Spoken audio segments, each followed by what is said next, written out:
Fala galera, estamos com mais um vídeo da nossa série de mensagens, Estudos do Apocalipse. Hoje iremos estudar sobre a igreja de Esmirna, a nossa segunda igreja das 7 igrejas ali da Ásia. Vamos lá? Esse texto da igreja de Esmirna está lá em Apocalipse 2, verso 8 ao 11. Primeiro tópico aí que eu quero apresentar para vocês, a gente dividiu, lembrando que a gente dividiu os estudos das 7 igrejas, cada igreja em tópicos, separados em tópicos diferentes. Então, primeiro tópico aí, Jesus se apresentando à igreja. Ao anjo da igreja em Esmirna, escreva. Como eu disse, Jesus sempre ele traz essa apresentação. Ao anjo da igreja, ele cita o nome da igreja, depois fala, escreva. Depois, Jesus ele retrata um título seu ou um aspecto. Essas são as palavras daquele que é o primeiro e o último, aquele que morreu e tornou a viver. Depois Jesus traz o elogio para a igreja, que ele vai dizer assim: conheça as suas aflições e a sua pobreza, mas você é rico. Conheça a blasfêmia dos que se dizem judeus, mas não são, sendo antes sinagoga de Satanás. Depois tem a condenação crítica, que não existe condenação crítica para a igreja de Esmirna. Como eu falei há 2 semanas atrás, quando estudamos a introdução das 7 igrejas da Ásia, ali, que é retratada ali no capítulo 2 e 3 de Apocalipse, falamos que existiam 2 igrejas boas, que era Esmirna e Filadélfia, e 2 igrejas más, que era Sardes e Laodiceia. Então a igreja de Esmirna não teve nenhuma condenação ou crítica. O quinto tópico, correção e instrução para a igreja. Não tenham medo do que você está prestes a sofrer. O diabo lançará alguns de vocês na prisão para prová-los, e vocês sofrerão perseguição durante 10 dias. Seja fiel até a morte, e lhe darei a coroa da vida. O sexto, a demonstração para a igreja, né? É idêntica a todas, como eu falei também há 2 semanas atrás na aula introdutória. Aquele que tem ouvidos, ouça o que o Espírito diz à igreja. Jesus sempre vai trazer essa frase. E por fim, a promessa para cada igreja. O vencedor de modo algum sofrerá a segunda morte. Então vamos entender um pouco mais sobre a situação da igreja de Esmirna. Já dividimos aí os 7 aspectos que a gente está dividindo as igrejas, né? Jesus se apresentando, a instrução, a correção, né? A promessa. E agora eu quero falar um pouco mais sobre a igreja de Esmirna, né? Ou sobre a cidade de Esmirna. A cidade de Esmirna era uma das mais belas ali da Ásia Menor, daquela região ali chamada Ásia Menor, que hoje é principalmente ali o território da Turquia. Era uma cidade rica e portuária, como eu falei na semana passada sobre a igreja de Éfeso, uma cidade que era portuária naquela época, uma cidade beira-mar, era uma cidade muito melhor, né, com capital financeiro muito melhor do que outras cidades. Por quê? Porque recebia muita embarcação. A gente tem que entender que naquela época não existiam os modos de locomoções como existe hoje. Não existia navios, não existia metrôs, não existia trens. O modo de você se locomover, de você fazer importação e exportação, era através de embarcações, era através de navios. Então, se a cidade tinha ali um porto, se a cidade era beira-mar, ela era portuária, era uma cidade ali próspera, porque ela tinha uma condição muito melhor de receber, de fazer importação ou de receber exportação muito grande, de importar ou exportar muito grande, muito melhor do que outras cidades, que não tinham esse acesso a porto muito fácil, não eram cidades ali litorâneas, não eram cidades portuárias. Então, por causa disso, a cidade de Esmirna ali era uma cidade rica, era uma cidade ali com capital financeiro bom.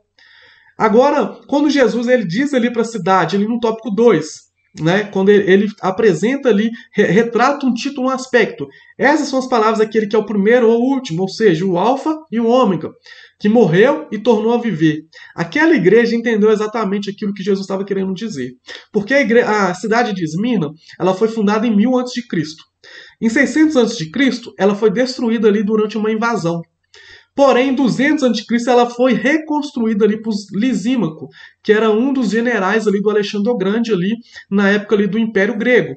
Então, logo depois que o Alexandre o Grande morre, o seu território ali foi dividido em 4 generais e Lisímaco ficou uma parte e ele ficou com essa parte da Esmirna. E ele reconstrói aquela cidade.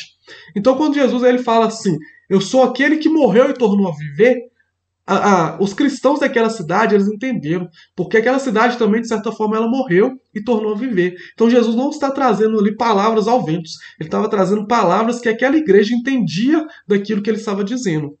Quando Jesus ele também fala ali no tópico 3, que ele fala assim, eu conheço as suas aflições e a sua pobreza, mas você é rico. Jesus está reconhecendo ali que ele conhecia a situação da igreja. E ele está falando assim, eu conheço a sua pobreza, mas no final você é rico. Por que que Jesus ele diz isso? Primeiro, como eu disse, a cidade é uma cidade rica. Mas por mais que a cidade era uma cidade rica, os cristãos não eram. Os cristãos, eles vinham das classes mais baixas ali da cidade. Primeiro, porque muitas vezes eles tinham um capital financeiro menor mesmo, eles vinham ali nas classes mais pobres ali da cidade. E segundo, que muitos cristãos que eram ricos, que tinham um capital financeiro bom, quando eles convertiam, eles perdiam tudo.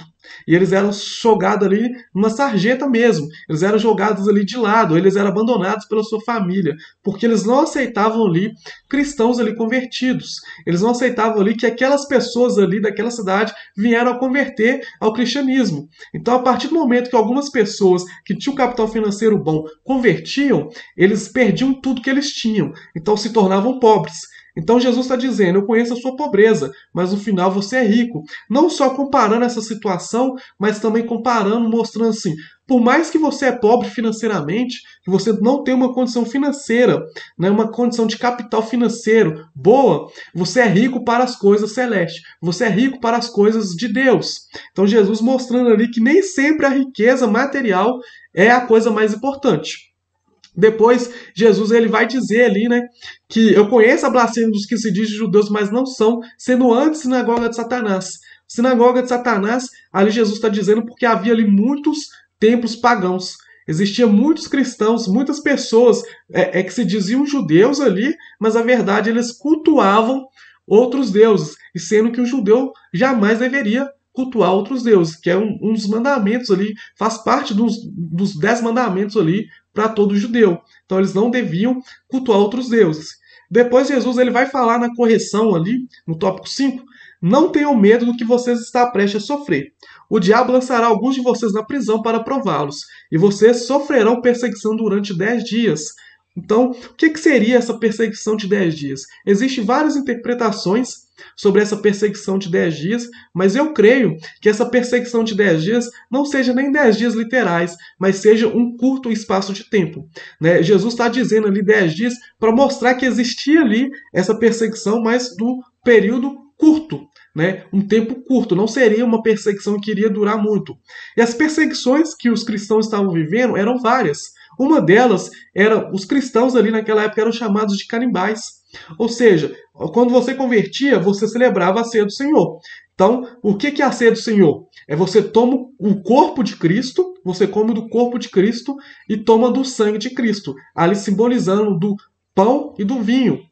Mas aquelas pessoas, quando elas escutavam isso, elas não levavam pelo lado simbólico, elas levavam pelo lado carnal, pelo lado canibal. Então eles falavam que os cristãos ali eram canibais, porque eles comiam de um corpo de uma pessoa e bebiam de um sangue. Eles falavam assim, ó, eles comem do sangue de um tal de Cristo e bebem, né? Eles comem do corpo desse Cristo e bebem do seu sangue. Ou seja, eles são canibais. Eles eram acusados também de serem sem amor, ou seja, eles dividiam as famílias. Né? Muitas vezes na Bíblia fala que nós devemos deixar pai e mãe, né? Nós devemos honrar a Deus. Né? Muitas vezes a Bíblia fala que vai ter briga, vai ter atrito entre pai e mãe para fazer a vontade de Deus, para seguir, né, o reino de Deus. Muitas vezes temos na Bíblia sobre o custo do discipulado, que se a gente não estiver pronto para abandonar todo mundo e seguir a Cristo, a gente não é digno. Então, os cristãos, quando eles abandonavam a sua casa, a sua família para seguir a Cristo, eles eram acusados de ser sem amor. Eles eram acusados também de ateísmo, porque, como eu disse, existiam vários templos pagãos ali naquela cidade de Esmina. E cada vez que a pessoa entrava naquele templo pagão, existia uma imagem ali, a pessoa tinha que se ajoelhar e se prostrar ali diante da imagem. Quando os cristãos eles não se dobravam, eles não se prostravam diante da imagem, não se prostravam diante de vários deuses, eles eram chamados de ateístas.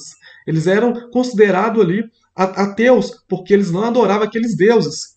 E eles eram acusados também de deslealdade e de ser revolucionários. Por quê? Porque eles negavam dizer que César é o Senhor. Para um cristão, o único Senhor é Jesus. E a partir do momento que eles negam dizer que César é Senhor, eles eram acusados de serem desleal e revolucionários. Eles eram acusados, por último, também de serem impuros, Por quê? Eles casavam-se com os irmãos. Quando você converte, você está ali numa igreja, num ambiente ali de culto, num ambiente ali de comunhão, de congregação, você tem costume de chamar aquelas pessoas que estão ali de irmãos. A partir do momento que você chama todo mundo ali de irmão e você casa com uma pessoa ali, daquele círculo ali de irmãos, aquelas pessoas que vinham de fora falavam assim: essas pessoas são impuras, eles estão casando com o irmão. Como você pode casar com seu irmão? São impuros. Então eles eram perseguidos por todos esses motivos, né? Muitas vezes motivos ali que eles não entendiam ao certo o significado, distorcia aquele significado para virar uma perseguição. E depois também a gente vê que Jesus, ele vai dizer ali, no próprio tópico 5, seja fiel até a morte e lhe darei a coroa da vida. Para que Jesus está dizendo isso? Porque em Esmirna existia um estádio. E existia um estádio que muitos atletas ali competiam ali naquele estádio.